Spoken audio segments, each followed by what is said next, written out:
Salut à tous et bienvenue pour ce prix de Château-Gontier, prix qui va se dérouler sur l'hippodrome de Vincennes pour un départ à 13h55. Il s'agit d'une course attelée de 2700 mètres, 16 partants, 41 000 euros d'allocation, la corde est à gauche, on aura un vent de 3 km/h, une température de 7 degrés et une météo plutôt couverte. Tout de suite, le pronostic.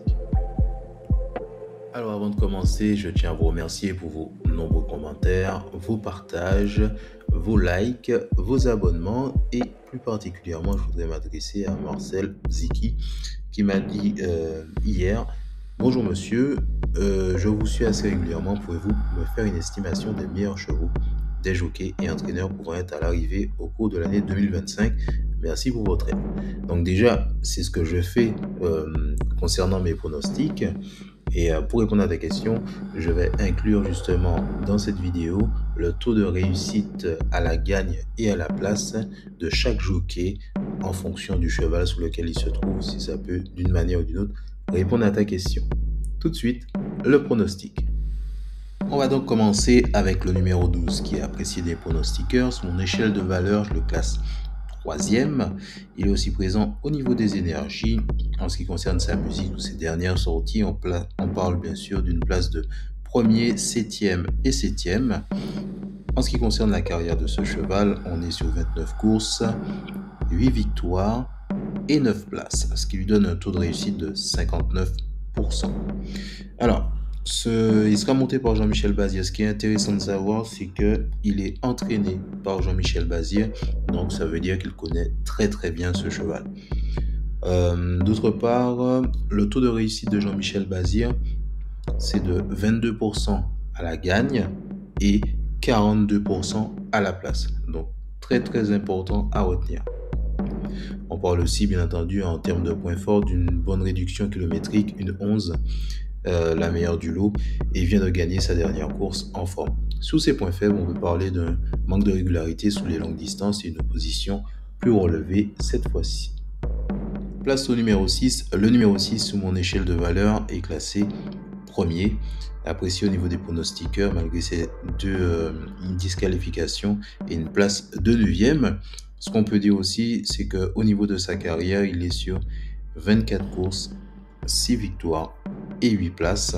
Son taux de réussite est lui de 53%. Il sera monté par Eric Raffin qui lui a un taux de réussite à la gagne de 21% et de 46% à la place.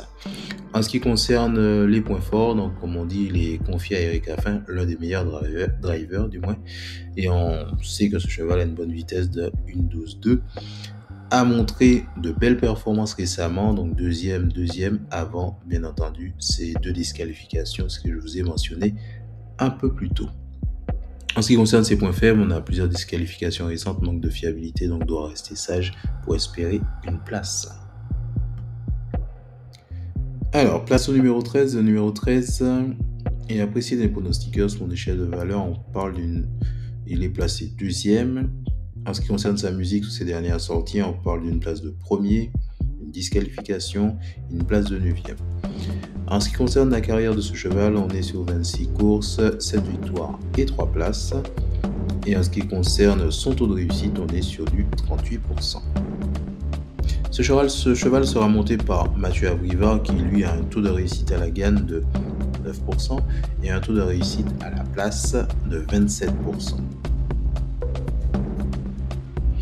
Si on doit parler des points forts, donc 3 victoires sur ces 6 dernières sorties et en forme, monté par Mathieu Abrivard, un atout de taille et une excellente vitesse de 1,12,3. Si on doit parler de ses points faibles, peut manquer de régularité, doit éviter les fautes, a déjà été disqualifié récemment. On parle maintenant du numéro 5. Le numéro 5 qui est apprécié des pronostiqueurs. Sous mon échelle de valeur, je le classe quatrième.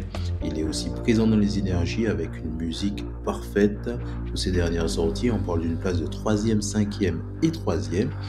En ce qui concerne la carrière de ce cheval, on est sur 40 courses, 7 victoires et 7 places, ce qui lui donne un taux de réussite de 35%. Il sera monté par monsieur Johan Le Bourgeois, qui lui affiche un taux de réussite à la gagne de 21% et un taux de réussite à la place de 35%. Si on doit parler des points forts, on parle d'une régularité souvent placée, d'une bonne vitesse de 1,12,5. Johan Le Bourgeois au sulky, c'est un excellent pilote, c'est ce que je vous ai dit. Et en termes de points faibles, on doit confirmer face à une opposition plus forte et a déjà été disqualifié récemment. On va parler maintenant du numéro 15. Le numéro 15 qui est apprécié des pronostiqueurs. Sur mon échelle de valeur, je le classe sixième. En ce qui concerne ses dernières sorties, on est sur une place de huitième, une place de premier et une place de sixième. Sous la carrière de ce cheval, on veut parler de 46 courses, 6 victoires et 10 places, ce qui lui donne un taux de réussite de 35%. Il sera monté par Monsieur Thomas, qui lui affiche un taux de réussite de 7% à la gagne et 23% à la place. Si on doit parler des points forts, a déjà gagné récemment, bonne dynamique, bonne réduction kilométrique, une 11,9, expérience et capacité à bien finir ses courses. En ce qui concerne ses points faibles, peut alterner le bon et le mauvais. Course plus relevée aujourd'hui, donc attention. On va parler maintenant du numéro 4 qui est apprécié des pronostiqueurs. Il est non classé sur mon échelle de valeur, pas présent dans les énergies. Ceci étant dit, il affiche une performance plutôt intéressante puisque on est sur une place de troisième, une place de troisième et encore une place de troisième. En ce qui concerne la carrière de ce cheval, on est sur 58 courses, 10 victoires et 9 places, qui lui donne un taux de réussite de 33%. Il sera monté par Monsieur Gelormini, qui lui affiche un taux de réussite à la gagne de 14% et un taux de réussite à la place de 30%. En ce qui concerne ses points forts, donc très régulier, toujours placé dans les trois derniers quintés. Bonne endurance sur 2700 mètres, une expérience dans cette catégorie. En ce qui concerne les points faibles, moins rapide que certains concurrents, une 13,7, doit progresser pour viser la victoire.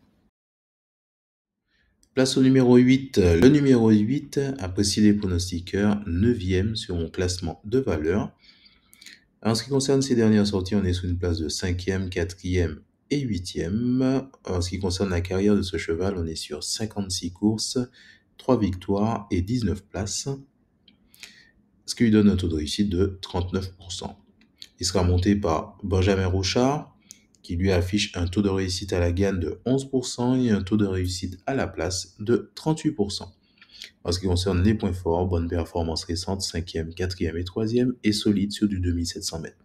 En ce qui concerne ses points faibles, moins percutants pour la victoire, risque d'être un simple placé. On termine donc notre pronostic avec le numéro 16 qui est apprécié au niveau des pronostiqueurs. Sur mon échelle de valeur, je le classe 5e. Ce numéro 16, sous sa musique concernant ses dernières sorties, on est sous une place de 4e, 2e et 2e, ce qui est très intéressant. En carrière, ce cheval affiche 45 courses, 4 victoires et 13 places. Ce qui lui donne un taux de réussite de 38%. Il sera monté par Monsieur Valette, qui n'a pas encore d'expérience ni à la gagne ni à la place. Donc voilà. En ce qui concerne ses points forts, donc régulier souvent dans le top 5, bonne endurance sur une longue distance, point faible, doit hausser son niveau face à de meilleurs adversaires et manque de victoires récentes. C'est ce que j'étais en train de vous dire. Donc on ne peut pas définir un taux de réussite ni un taux de réussite à la gagne. Voilà, on arrive au terme de ce pronostic. J'espère que vous avez apprécié ce que j'ai mis en place pour vous. De mon côté, je tiens à vous remercier d'avoir pris le temps de regarder cette vidéo. Je vous remercie pour vos nombreux abonnements, vos partages, vos commentaires. N'hésitez pas à m'en faire. J'ai toujours du plaisir à échanger avec vous. Pensez à activer les notifications. Si ce n'est pas encore le cas, pensez à vous abonner pour ne manquer aucune autre de mes vidéos. En résumé, donc, on va retenir le 12, le 6, le 13, le 5, le 15, le 4, le 8 et le 16. Et moi, je vous dis à très bientôt pour une nouvelle vidéo.